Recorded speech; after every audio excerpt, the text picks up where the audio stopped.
नमस्कार दोस्तों, मेरे चैनल आदर्श नारी में आपका स्वागत है। तो दोस्तों, कैसे हैं आप सब? ये बताने के लिए जल्दी से मेरे कमेंट बॉक्स में जय माता दी लिख दीजिए। माता रानी आप सभी की सारी मनोकामनाएं पूर्ण करेंगे। तो दोस्तों, आज हम बात करने वाले हैं कि हमें पूजा के दौरान किन बातों का खास ख्याल रखना चाहिए, कौन सी गलतियां नहीं करनी चाहिए और किन गलतियों के कारण हमें दुष्ट परिणाम भुगतना पड़ सकता है। तो दोस्तों, इस वीडियो को लास्ट तक देखिए क्योंकि मैंने ज़्यादा से ज़्यादा उन सभी पॉइंट को कवर करने की कोशिश की है जो कि आपको ध्यान रखनी है पूजा के दौरान। तो चलिए देखते हैं। इससे पहले आप अभी तक मेरे चैनल को सब्सक्राइब नहीं किए हैं तो जल्दी से कर लीजिए और अगर मेरा वीडियो अच्छा लगे तो लाइक भी कर दीजिए और अपने फैमिली फ्रेंड के साथ शेयर कर लीजिए। तो चलिए देखते हैं। दोस्तों, मैं सबसे पहले आपको ये बताना चाहती हूँ कि पूजा जितनी ज़्यादा करे उतना कम है और जितना कम करे उतना ज़्यादा है। कोई भी जोर जबरदस्ती नहीं है और आपको जितना टाइम मिलता है, आप जितना टाइम दे सकते हैं आप पूजा में दे, लेकिन रोज़ पूजा ज़रूर करें। भगवान के सामने एक दीपक ज़रूर जलाएं और भगवान का नाम ज़रूर लें। अगर आप चलते फिरते भी भगवान का नाम लेते हैं तो भगवान उसको भी सुनते हैं और उसका भी हमें फल प्राप्त होता है। जिनको टाइम नहीं मिलता, जो वर्किंग है, वो कभी भी पूजा कर सकते हैं और जिसको टाइम मिलता है, जो घर में रहते हैं, वह किसी भी तरह कोशिश करके टाइम निकाले और सुबह शाम भगवान के सामने एक दीपक जलाएं। भगवान को भोग लगाएं, जो भी आपके पास हो उसी से भोग लगाएं, तो उसका बहुत ही अच्छा सकारात्मक प्रभाव हमारे जीवन पर पड़ता है। हमारे घर में सकारात्मक ऊर्जा उत्पन्न होती है जो कि हमारे जीवन को खुशियों से भर देती है। दोस्तों, पूजा करते वक्त जिस बात का सबसे पहले ध्यान रखना चाहिए, जिन नियम का सबसे पहले पालन करना चाहिए, वो है कि पंच देवता की पूजा हमें रोज करनी चाहिए। पंच देवता है श्री गणेश भगवान, सूर्य भगवान, भगवान शिव, भगवान विष्णु और माँ दुर्गा। श्री गणेश भगवान की पूजा किसी भी पूजा में सबसे पहले की जाती है, तभी भगवान पूजा स्वीकार करते हैं। सूर्य देवता हैं जो नवग्रह के राजा माने जाते हैं। नवग्रह हमारे जीवन में हर अच्छे बुरे कर्म का फल देते हैं, तो इनकी पूजा करना भी बहुत जरूरी है। इसी प्रकार भगवान शिव और विष्णु भगवान जो है वो हमारे रचयिता और पालनहार है, तो हमें इनकी भी पूजा रोज करनी चाहिए। और माँ दुर्गा की पूजा सबसे अंत में की जाती है क्योंकि वो जगत जननी माँ जगदम्बा है, परम शक्ति है, तो इनकी पूजा सबसे अंत में की जाती है। प्रतिदिन पूजा करते समय इन पंच देवताओं का ध्यान करना चाहिए। इसके अलावा हमें कुल देवता और पूर्वज को भी प्रणाम करना चाहिए, उनको भी जरूर याद करना चाहिए। वासु देवता को भी जरूर याद करना चाहिए। इससे लक्ष्मी की कृपा प्राप्त होती है और हमारी समृद्धि बढ़ती है। तो ये तो हुआ कि हमें पंच देवता की पूजा रोज करनी चाहिए। अब जानते हैं कि हमें पूजा किस प्रकार करनी चाहिए। तो हमें पंचोपचार से पूजा करनी चाहिए। पंचोपचार का अर्थ होता है कि पहले भगवान को स्नान करना, फिर धूप, दीप, चंदन, फूल चढ़ाना और प्रसाद चढ़ाना। ये होता है पंचोपचार से पूजा करना। और दोस्तों, पंचोपचार से पूजा करने के बाद हमें आरती जरूर करनी चाहिए और इसके बाद क्षमा याचना करनी चाहिए। इसके अलावा अब एक बहुत ज़रूरी चीज़ है पूजा में, वो है तुलसी। हमें पूजा करते समय तुलसी भगवान को ज़रूर अर्पित करना चाहिए। ऐसा कहा जाता है कि आप तुलसी नहीं रखते पूजा में तो भगवान भोग ग्रहण नहीं करते हैं। तो दोस्तों, तुलसी से संबंधित कई नियम बताए गए हैं। सबसे पहला नियम है कि शिव जी, गणेश जी और भैरव जी को तुलसी नहीं चढ़ानी चाहिए। तुलसी का पत्ता बिना स्नान किए नहीं तोड़ना चाहिए।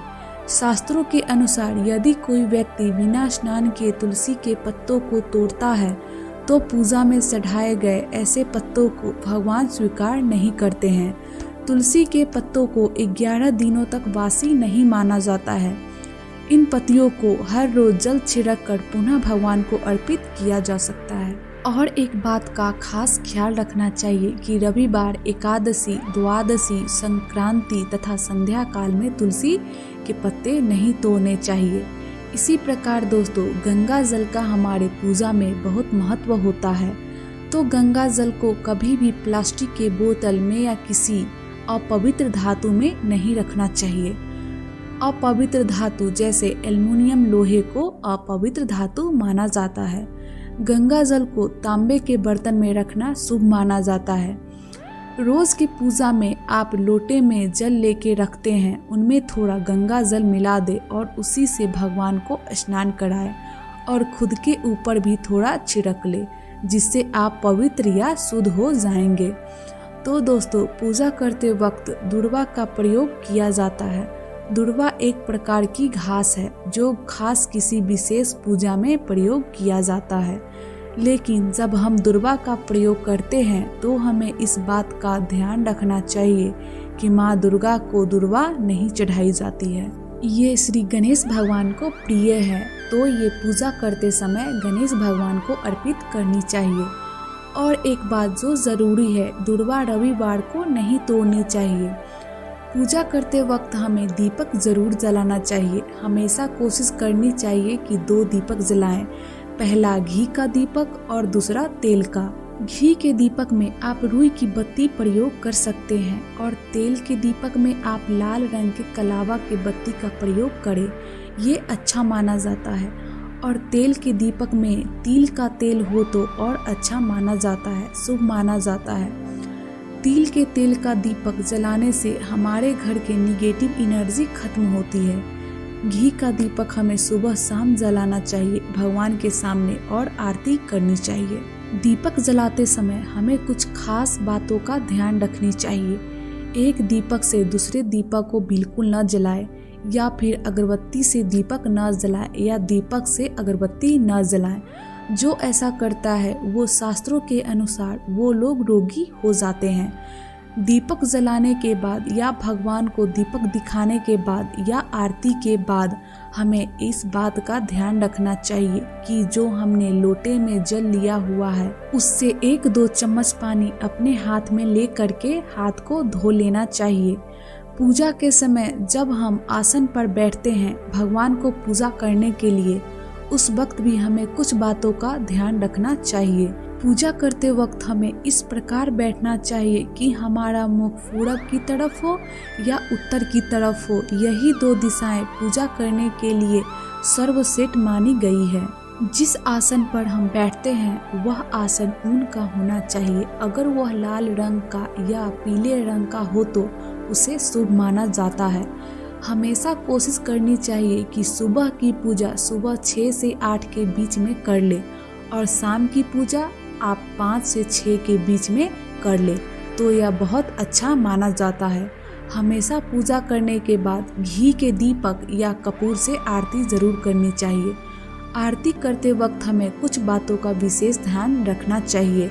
भगवान की चरणों की 4 बार आरती करे, नाभि की 2 बार आरती करे और मुख की 1 या 3 बार आरती करे। इस प्रकार भगवान की समस्त अंगों की 7 बार आरती करनी चाहिए।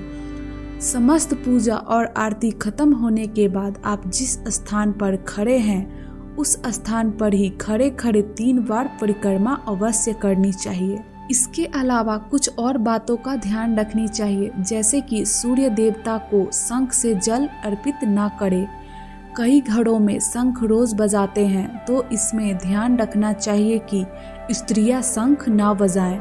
शंख हमेशा पुरुष को बजानी चाहिए, ये शुभ माना जाता है। अगर पुरुष शंख बजाता है तो उसे स्नान करके पवित्र हो करके शंख बजानी चाहिए। यदि वह इस नियम का पालन नहीं करते हैं तो वहां से माँ लक्ष्मी रुष्ट हो जाती है। केतकी का फूल कभी भी शिवलिंग पर अर्पित नहीं करनी चाहिए। किसी भी पूजा में मनोकामना की सफलता के लिए दक्षिणा अवश्य चढ़ानी चाहिए। दक्षिणा चढ़ाते समय अपने दोषों को छोड़ने का संकल्प ले। शास्त्रों के अनुसार शिव जी को प्रिय है बेलपत्र, तो हमें शिव जी को जरूर बेलपत्र चढ़ाना चाहिए, इससे वह खुश हो जाते हैं। बेलपत्र 6 महीनों तक वासी नहीं माना जाता है। बेलपत्र पर पुनः जल छिड़क कर उसको पूजा में प्रयोग कर सकते हैं। आमतौर पर फूलों को हाथ से भगवान पर अर्पित करते हैं, लेकिन ऐसा नहीं करना चाहिए। फूल चढ़ाने के लिए फूलों को किसी पवित्र पात्र में रखें, फिर देवी देवताओं को चढ़ाएं। तांबे के बर्तन में चंदन या चंदन का पानी नहीं रखना चाहिए। बुधवार या रविवार को पीपल के जड़ में जल नहीं चढ़ाना चाहिए। दोस्तों, पूजा घर में मूर्तियाँ 3, 5, 7 या 9 या 11 इंच का ही होना चाहिए। इससे बड़ी मूर्ति नहीं होनी चाहिए। घर के मंदिर में भगवान की मूर्ति बैठी हुई अवस्था में होनी चाहिए। हम जब भी पूजा करते समय भगवान को चंदन, कुमकुम, सिंदूर अर्पित करते हैं, तब हमें कुछ बातों का विशेष ध्यान रखनी चाहिए। जितनी भी देवियां हैं, आप उन्हें सिंदूर या कुमकुम अर्पित कर सकते हैं, लेकिन जितने भी देव हैं उन्हें रोली चंदन अर्पित करनी चाहिए। कुमकुम या सिंदूर नहीं लगाना चाहिए। देवों में गणेश भगवान को और हनुमान जी को आप सिंदूर अर्पित कर सकते हैं। हमेशा सिंदूर लगाते समय अनामिका उंगली का प्रयोग करनी चाहिए। तो दोस्तों, मैंने इस वीडियो में कोशिश की है कि आपको पूजा में किन छोटी बड़ी बातों का विशेष ध्यान देना है, उनकी ज़्यादा से ज़्यादा जानकारी दे सकूं। दोस्तों, मैं अपने आगे की वीडियो में पूजा से संबंधित जानकारियाँ देती रहूँगी। अगर आपको ये वीडियो अच्छा लगा है तो लाइक कर दीजिए, फैमिली फ्रेंड के साथ शेयर कर दीजिए और मेरे चैनल को सब्सक्राइब करना ना भूलें। तब तक के लिए बाय बाय।